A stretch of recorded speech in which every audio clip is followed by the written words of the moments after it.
This movie made my weekend. It has been so long since I just fell in love with a film like this. Maquia, When the Promised Flower Blooms is the 2018 directorial debut of Mario Okada, a name that you might recognise as the screenwriter to things like Anohana, Dragon Pilot or A Whisker Away. She's one of the most prolific screenwriters in anime, and with Maquia she's proving that she can turn her talents to directing as well. From the very first moments, this movie is a treat for the eyes, unveiling a fantasy world that is equal parts familiar and refreshing.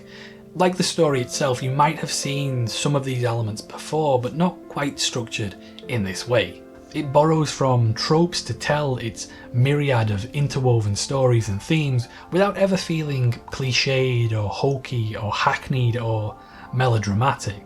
The story is a grand narrative addressing love, loss and motherhood, masterfully blending together raw human emotion with an epic tale that spans the course of decades, set in a beautifully realised and unapologetic fantasy world. Our protagonist Maquia is a girl living in a society of ageless ethereal beings separated from the mortal realm. The Iorphs are isolated from the rest of the world, and among them Maquia is isolated by her solitude. As an orphan, she watches longingly as those around her are showered with love from their families, and is quick to tears as she struggles to process her jealousy and loneliness. The elder warns Maquia that if she can't find love within their clan, then she shouldn't look for it elsewhere. The Iorphs' immortality curses them to outlive other beings, and any love she finds with them will only turn to loss. It's here that the story introduces the concept of the Hibiol, intricate textiles that the Iorphs weave, which tell the tale of the weaver's values and desires. This metaphor of a fabric which contains the story of someone's life, continually changing and being added to, is central to the story's themes and ambitious scope.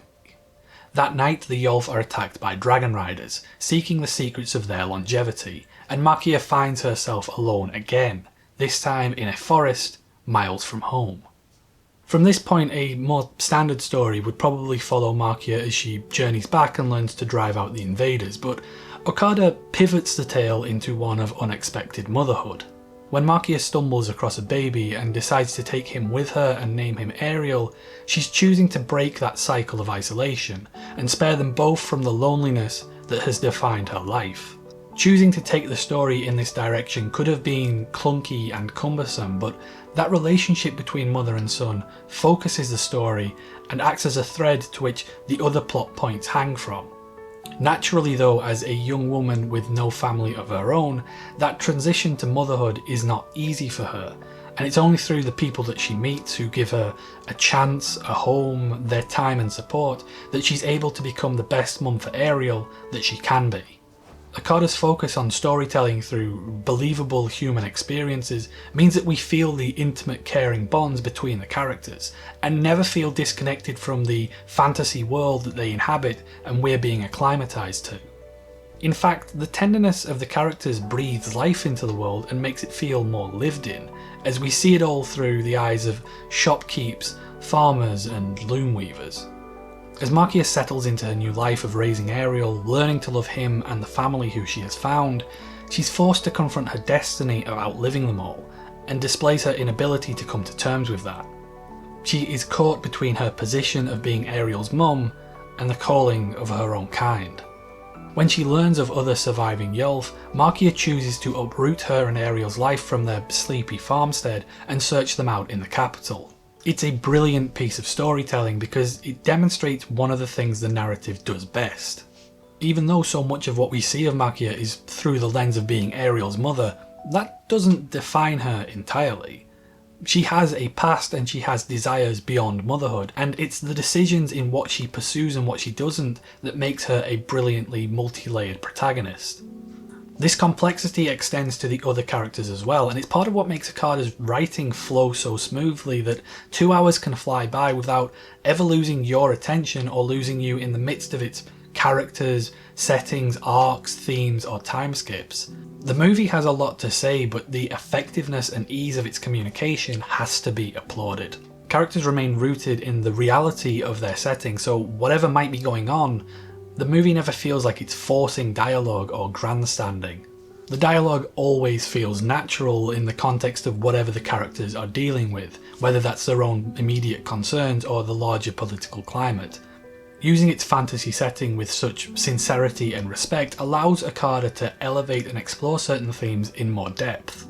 Using Maquia's agelessness as a leverage, it delves into Ariel's angst once he enters his teenage years.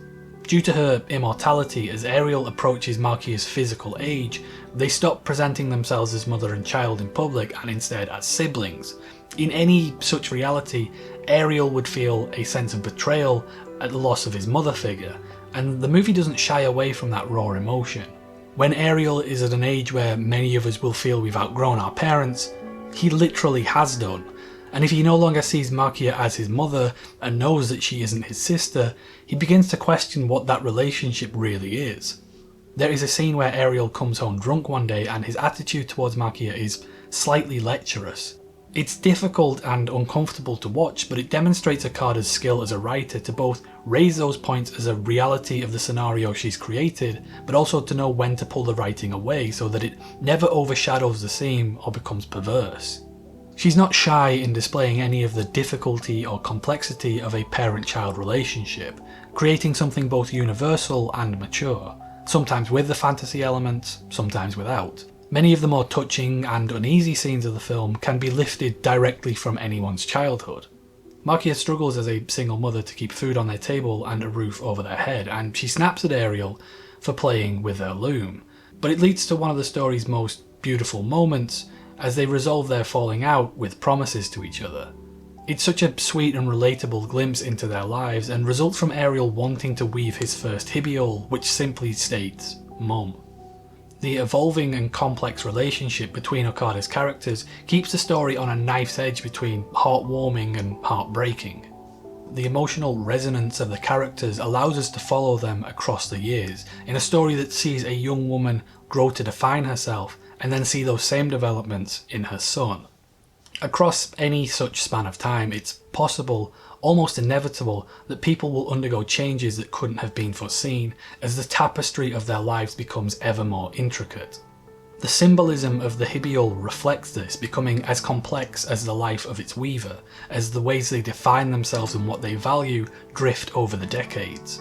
Maquia never returns to her home over the course of the film, but that past still has hold over her. It's still part of her, woven into her story.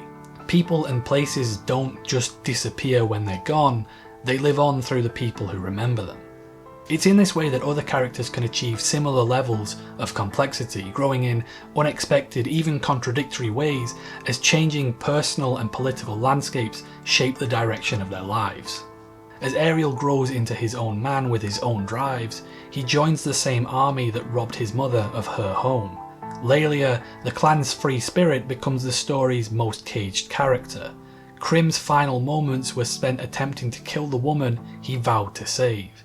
Even Dita grows from being Ariel's bully to his wife, and mother and son can end up on opposing sides of a war and still love each other.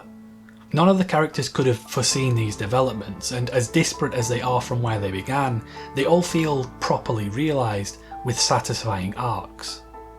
The film's closing scenes hit hard as we run down all the tender memories of Maquia and Ariel's life together, and our lead character finally lets the raw emotion of it all overrun her. In just 2 hours, Okada's masterful writing and directing has taken us on the journey of a lifetime, with all of its ups and downs. Introducing an entirely original fantasy setting, complicated characters, compelling arcs, and deeply personal themes, all expertly woven with a detailed craftsmanship and emotional honesty worthy of the most intricate Hibiol.